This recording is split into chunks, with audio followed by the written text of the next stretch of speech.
NiteZpeed. In our stars lies the future.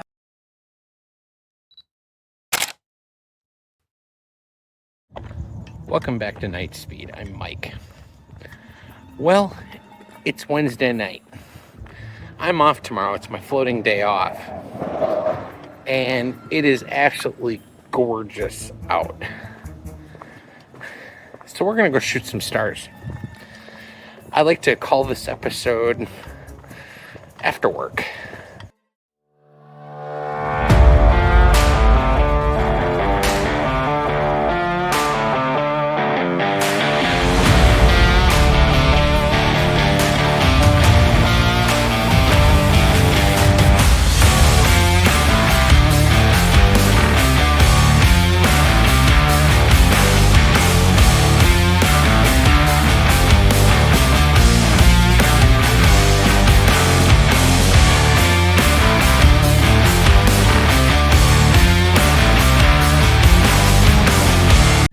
So you get off work, it's gorgeous out, and you just happen to have tomorrow off.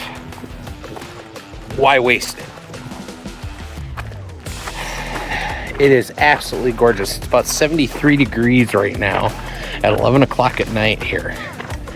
And I got my new toy I want to play with. I purchased a Sony a6400. And I haven't really shot with it yet. Not very much. So I kind of want to find some compositions and just see how she rolls. And I figured, what the heck? Let's turn it into an episode. So let's see what we can do. So the first thing is, what are we going to shoot?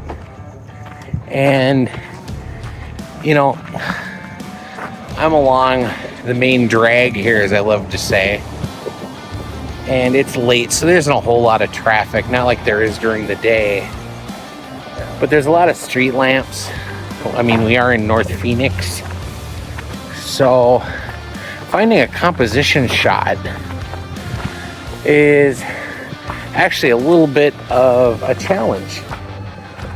But as I love to say, you can always find something cool.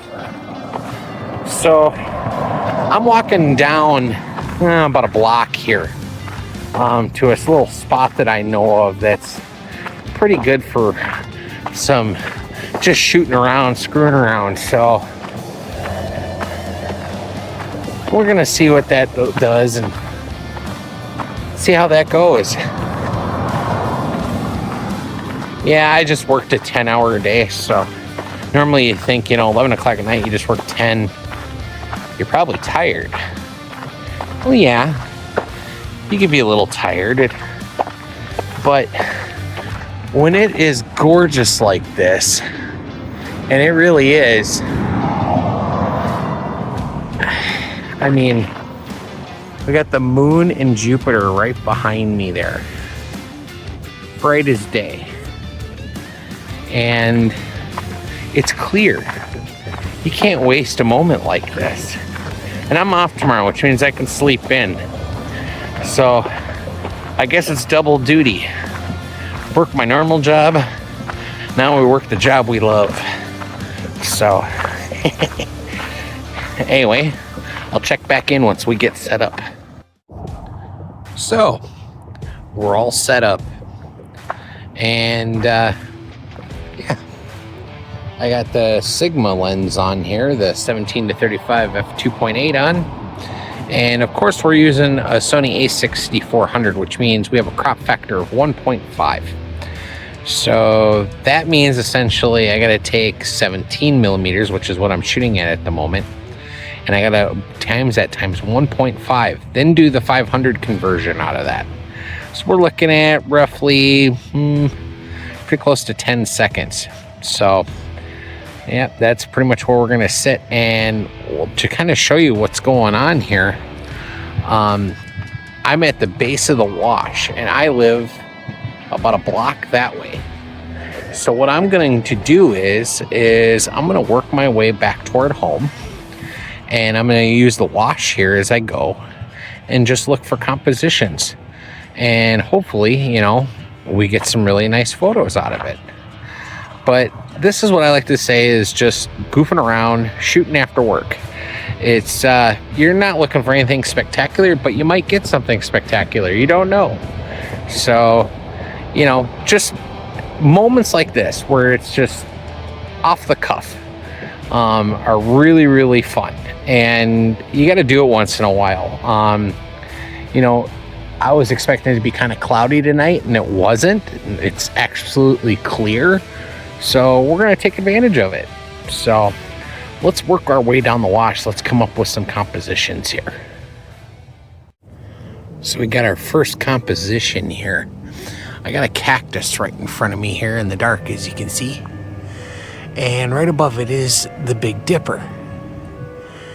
So what we're going to try to do is get a frame with the cactus and the Big Dipper. Let's see what happens.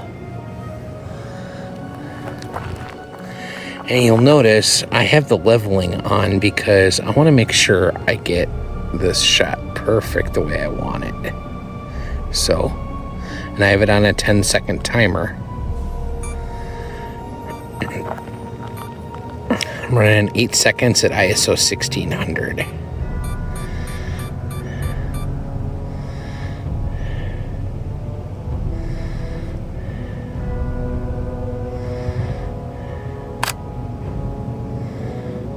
And let's see what we got.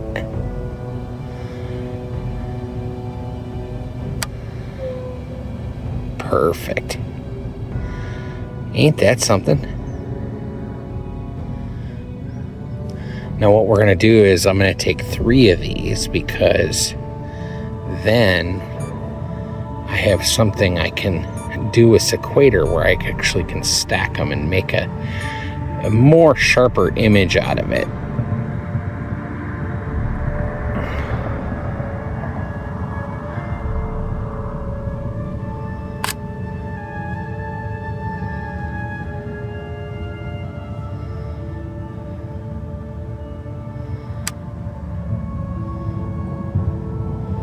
Looks really, really good. Give us one more there.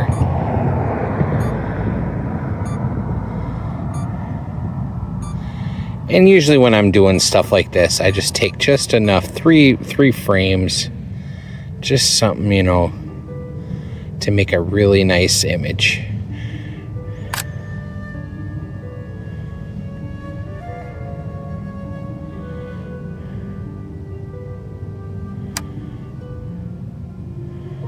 Yep, looks pretty good. Yeah, it's a little after 11, so take one more.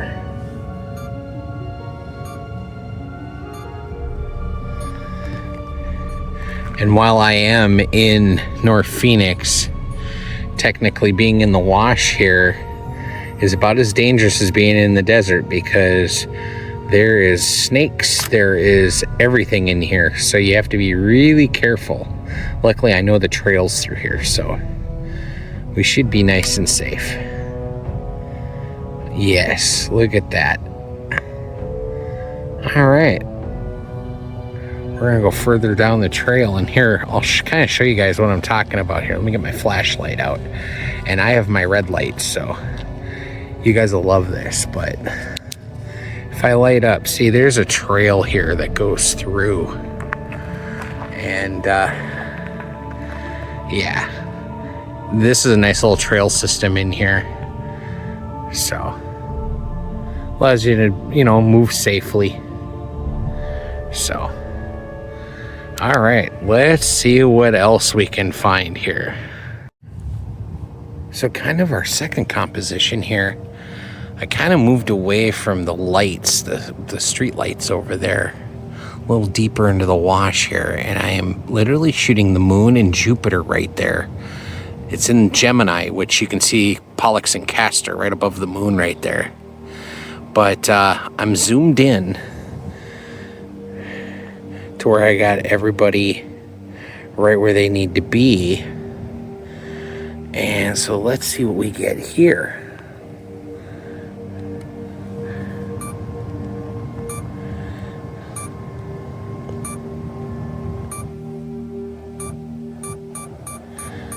Because I'm aimed toward the light, I shorten the exposure a little bit to 5 seconds.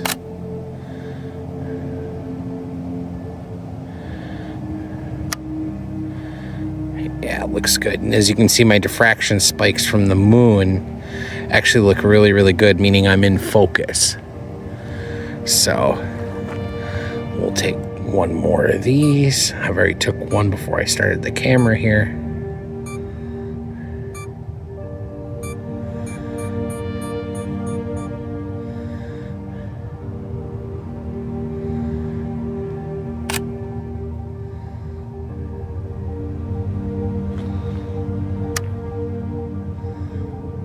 Looks pretty good.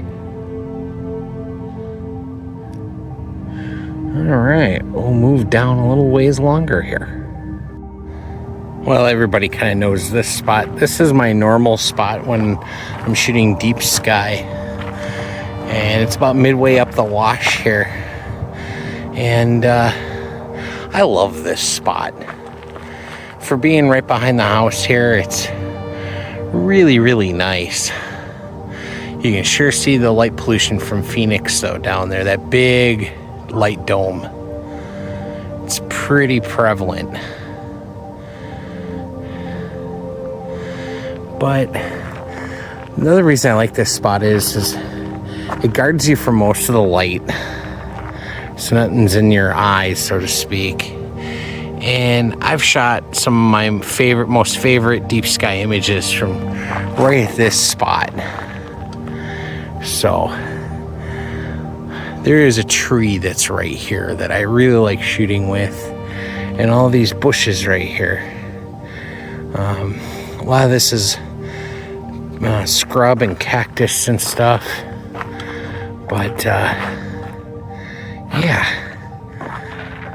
I know this. I've shot this place so many times.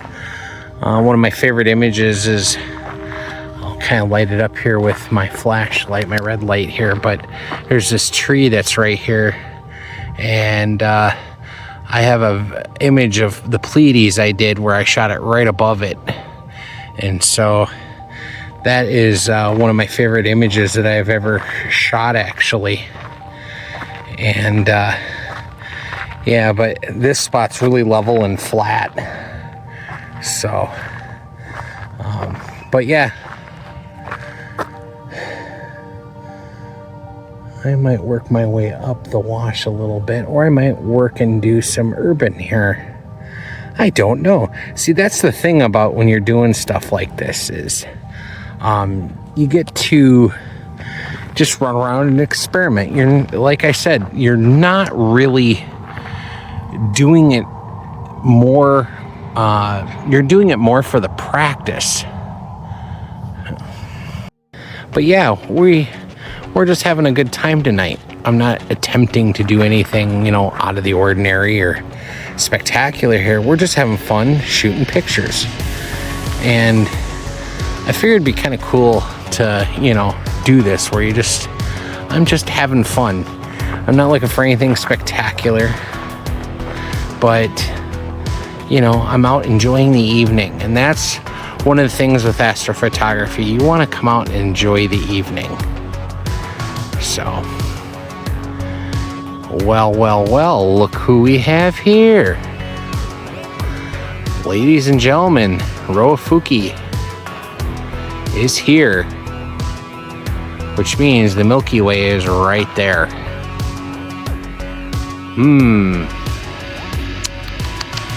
We have the light pollution dome from Phoenix, but I wonder, can we get something here? Maybe? Well, let's find out, shall we? So this is the problem you get with Bortle 6 skies and a light dome over Phoenix.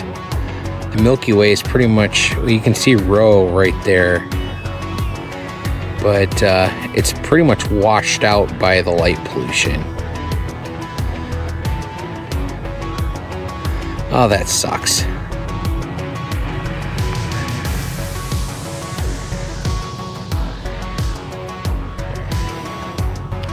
Yeah, you can try things to try to get rid of it.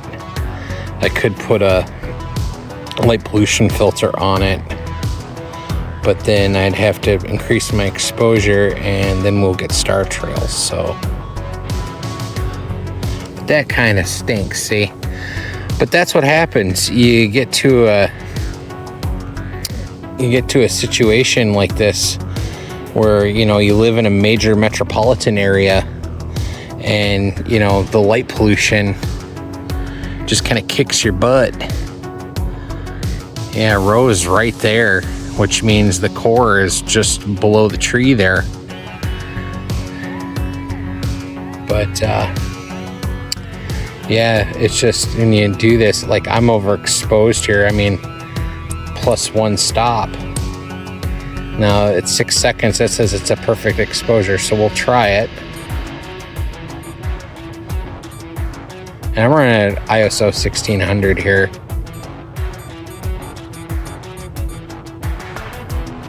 We'll see what the hell happens.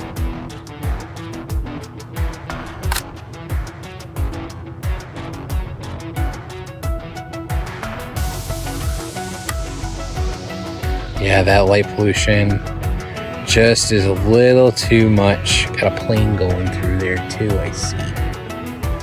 So, yeah, because from my vantage point, Sky Harbor is literally right where those lights are, dead ahead there. So you're gonna get aircraft rolling through, and